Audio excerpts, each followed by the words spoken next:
Hi, welcome back to the Busy Corner. This is Lesson 8. Today I'm going to show you a little bit about some designs you can do and a little bit about yarn because not everybody's knitted before, and I just thought this would give you some ideas. Especially with the holidays coming, there's still time to make nice gifts.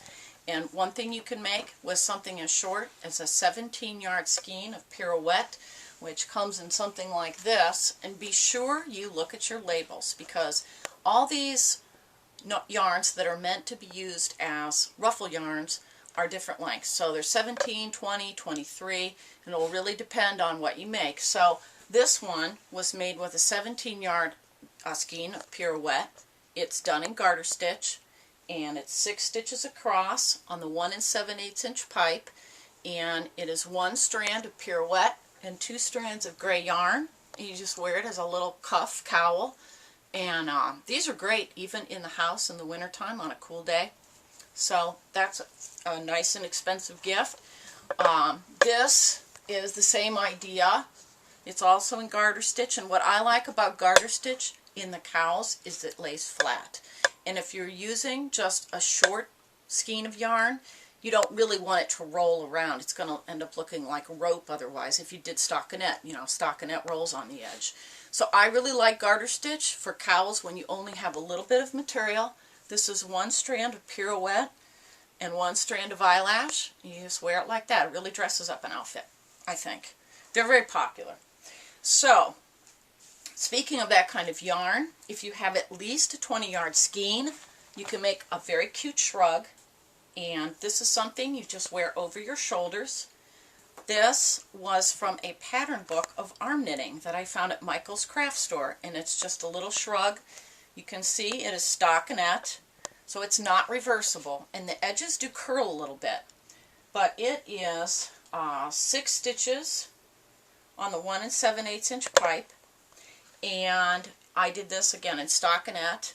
And you will have to make sure when you cast on, for instance on the right, you got to make sure that when you're casting off, you're going from the left to the right. You want your ties on the same ends. So this you just wear over your shoulders.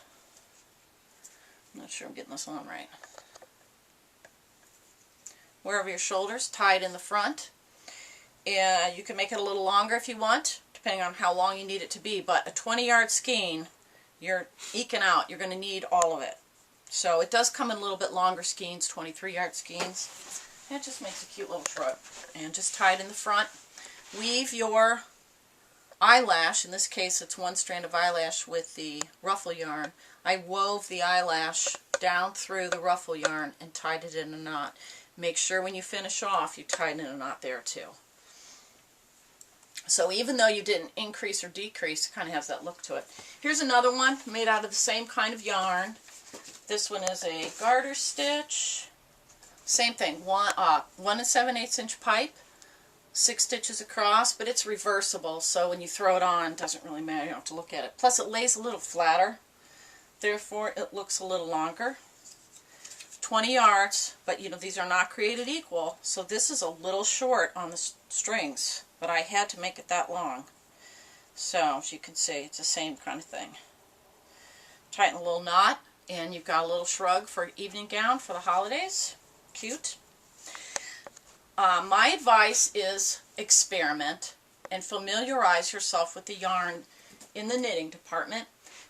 Some yarns look beautiful by themselves. Here is Patton's Cobble, which is kind of a roving, but it's gathered in places, and it makes a really pretty cowl. This is 12 stitches across. I did it on the 1 5/8 inch pipe in stockinette, and it's 16 rows.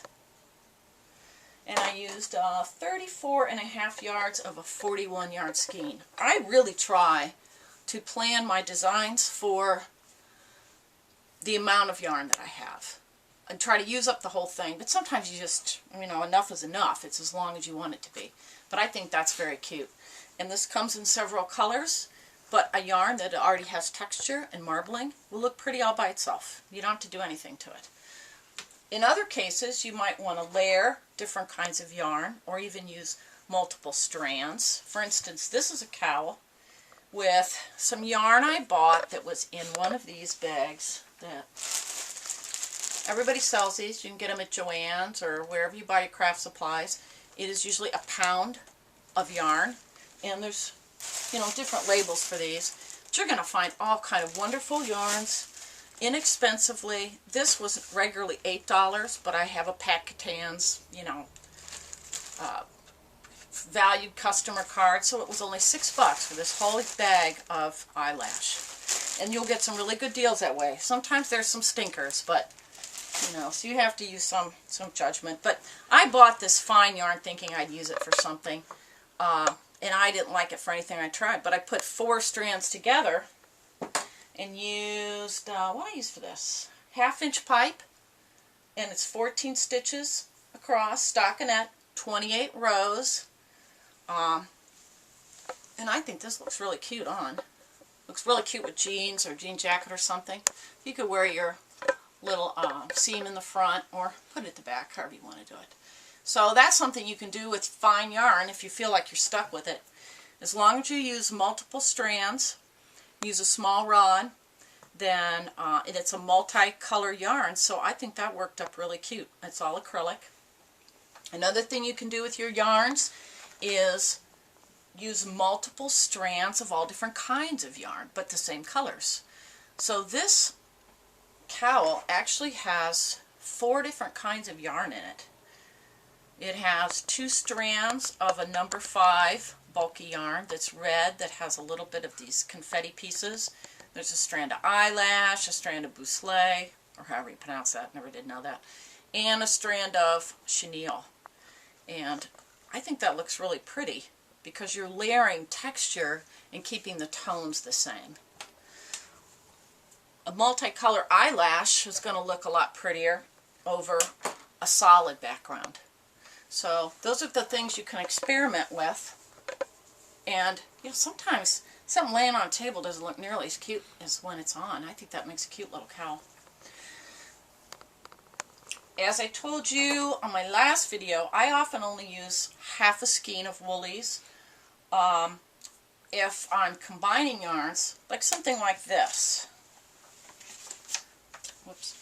This is 1 strand of woolies, 1 strand of some of that sachet stuff that I got in a mill-end bag, so they were really long, and a strand of eyelash. And I did this in garter stitch, and I thought this was kind of cute. And I did this 5 stitches across, 1 5/8 inch pipe in garter stitch for 45 rows. It's hard to believe I did 45 rows, but I guess I did. But you're going to need more rows when you use the 1 5/8 inch pipe. Anyway, here's something else you could do if you only want to use 1/2 skein of woolies. Now, here's the thing about combining yarns. You might want to think about allergies and things like that. If you're making for yourself and you are allergic to wool, or your recipient is going to be allergic to wool, you know, don't combine, you know, your wool and your acrylics. Try to combine fabrics. Now, this is 1 strand of woolies and 3 strands of magical, and it just so happened, I didn't plan this, when I divided the magical into 3 pieces, it striped out. It just happened to be where the dividing thing was. But it looks okay. But magical has wool, and it also has some other things like metallic that some people might not like. But if you wanted to do something like that, then that's, let me double check my card, 8 stitches across on the 1 7/8 inch rod in stockinette, and I did 37 rows, and it's about 60 inches.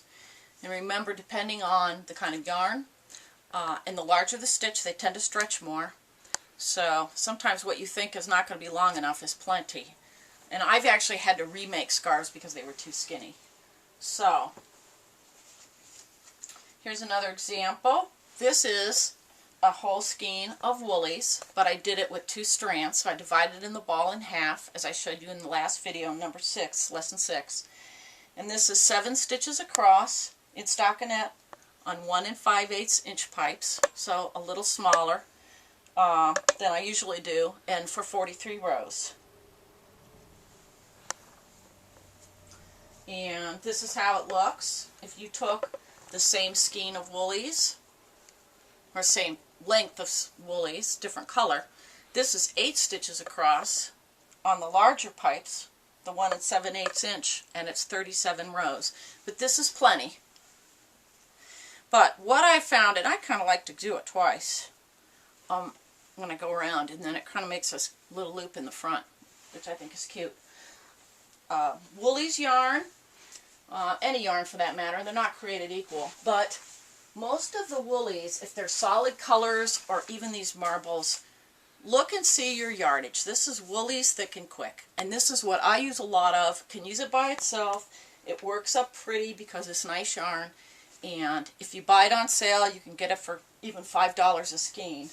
Regularly, it's close to $8 or more if you want anything with the metallic in it. So look on your package. You'll see Woolies Thick and Quick, 106 yards. So this was made from a 106 yard skein, but some of these other colors are much shorter, so be sure you check that. For instance, this one, the Woolies Thick and Quick marble, is only 87 yards, and that's going to limit how wide or long your scarf is. Sometimes what I'll even do is use 2 skeins at the same time. Hometown USA, for example, which is an acrylic product made by Lion Brand. It's almost as woolly, it's thick. It's a 6, bulky 6, but it is considerably shorter than the Thick and Quick, the Woolies. It's only 81 yard skeins.